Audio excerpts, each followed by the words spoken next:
हर हर महादेव सभी को।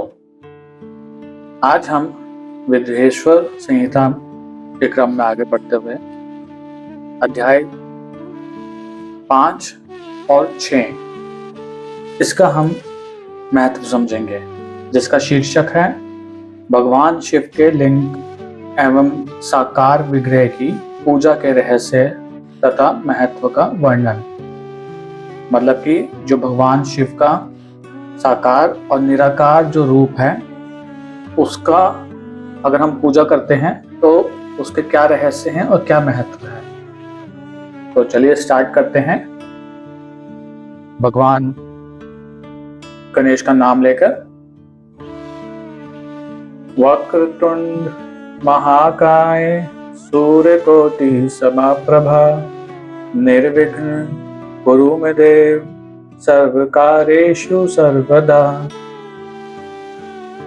सूत जी कहते हैं, शौनक, जो श्रवण, कीर्तन और मनन इन तीनों साधनों के अनुष्ठान में समर्थ ना हो, मतलब कि जो भगवान शंकर का नाम जप नहीं कर सकते, मन में जप नहीं कर सकते या सुन नहीं सकते, तो उनके लिए क्या और साधन है कि जिससे वो भगवान शंकर की कृपा पा सके। तो वह भगवान शंकर के लिंग एवं मूर्ति की स्थापना करके नित्य उसकी पूजा करें तो संसार सागर से पार हो सकता है। मतलब कि या तो हम मूर्ति रूप में या जो शिवलिंग है, जो शिवलिंग आता है उस रूप में अगर हम भगवान शंकर की पूजा करें तो हम सारे जो हमारे संसार के जितने भी लोभ हैं उससे हम पार हो सकते हैं। वंचना अथवा छल ना करते हुए अपनी शक्ति के अनुसार धनराशि ले जाएं और उसे शिवलिंग अथवा शिव मूर्ति की सेवा के लिए अर्पित कर दें। वंचना मतलब छल पूर्वक, तो छल नहीं करना है, राइट।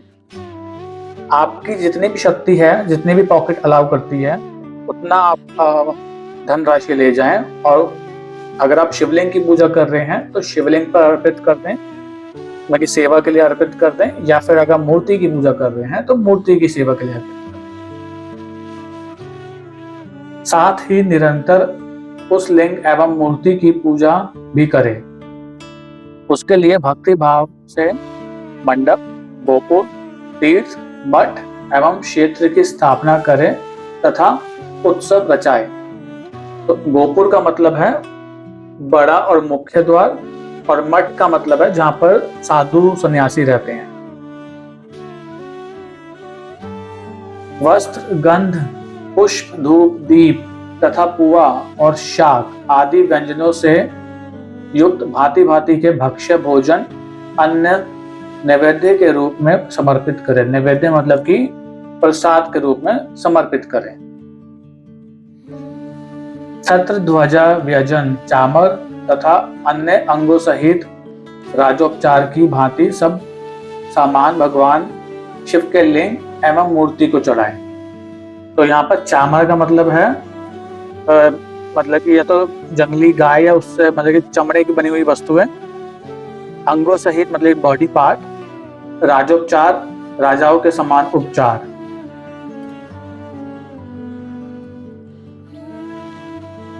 भगवान शिव के लिंग एवं मूर्ति को चढ़ाएं।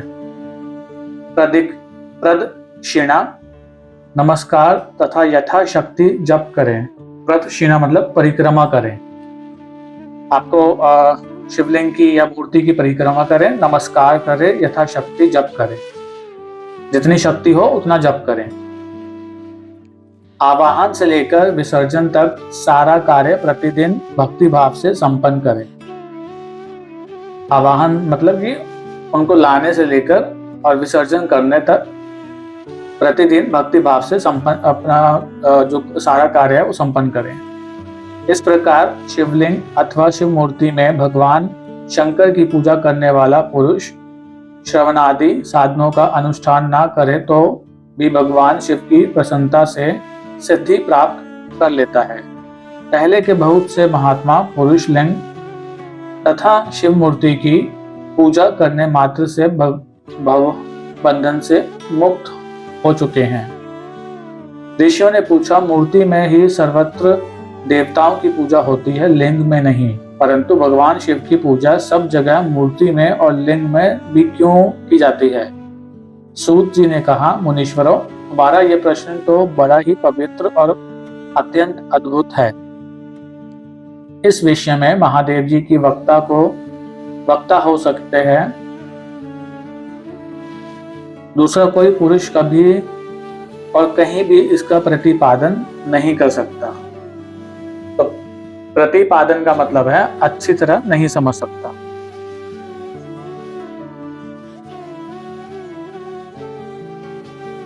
इस प्रश्न के समाधान के लिए भगवान शिव ने जो कुछ कहा है और उसे मैंने गुरुजी के मुख से जिस प्रकार सुना है, उसी तरह क्रमशः वर्णन करूंगा। एकमात्र भगवान शिव ही ब्रह्म रूप होने के कारण निष्कल मतलब कि निराकार कहे गए हैं। रूपवान होने के कारण उन्हें सकल भी कहा गया है। तो मतलब कि वो निराकार भी हैं और सकल भी है, मतलब कि मूर्ति रूप में भी हैं और शिवलिंग रूप में भी है, लिंग रूप में भी है बेसिकली। इसलिए वे सकल और निष्कल दोनों हैं। शिव के निष्कल निराकार होने के कारण ही उनकी पूजा का आधारभूत लिंग भी निराकार ही प्राप्त हुआ है, अर्थात शिवलिंग शिव के निराकार स्वरूप का प्रतीक है। इसी तरह शिव के सकल या साकार होने के कारण उनकी पूजा का आधारभूत विग्रह साकार प्राप्त होता है, अर्थात शिव का साकार विग्रह उनके साकार स्वरूप का प्रतीक होता है।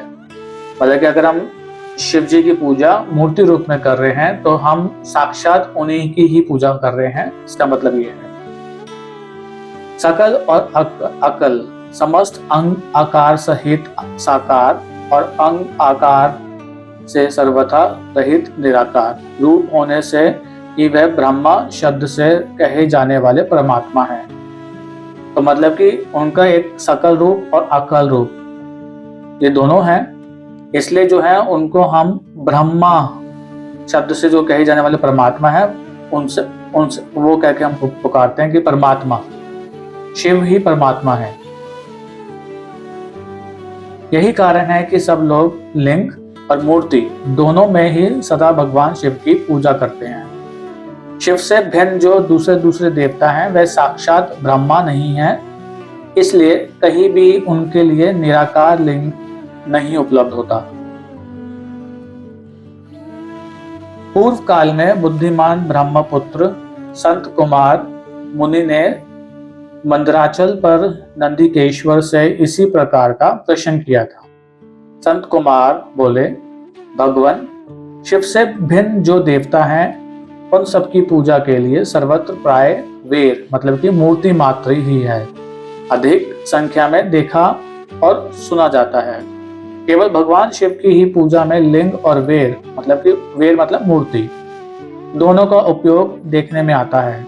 अतः कल्याण में नंदिकेश्वर इस विषय में जो तत्व की बात हो उसे मुझे इस प्रकार बताइए, जिससे अच्छी तरह समझने में आ जाए।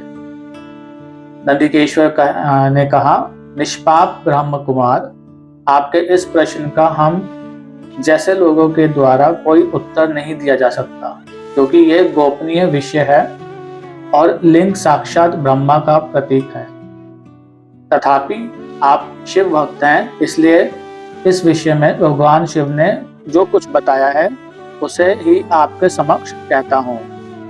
भगवान शिव ब्रह्म स्वरूप और निष्कल हैं, इसलिए उन्हीं की पूजा में निष्कल लिंग का उपयोग होता है। संपूर्ण वेदों का यही मत है।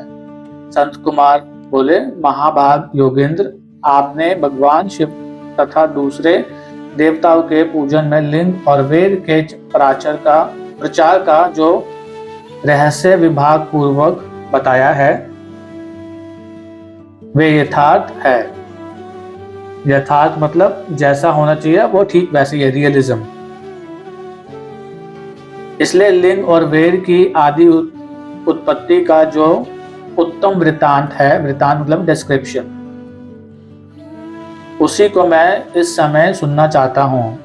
लिंग के प्राकट्य का रहस्य सूचित करने वाला प्रसंग मुझे सुनाइए। इसके उत्तर में नंदिकेश्वर ने भगवान महादेव के निष्कल स्वरूप लिंग के आविर्भाव का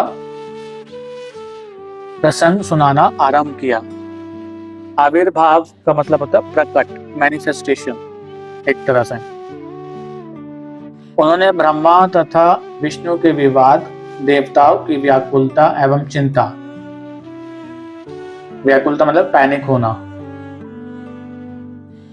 देवताओं का दिव्य कैलाश शिखर पर गमन मतलब कि वहां पर जाना, शिखर पर जाना, कैलाश शिखर पर जाना, उनके द्वारा चंद्रशेखर महादेव का स्तवन, देवताओं से प्रेरित हुए महादेव जी का ब्रह्मा और विष्णु के विवाद स्थल में आगमन तथा दोनों के बीच में निष्कल आदि अंत रहित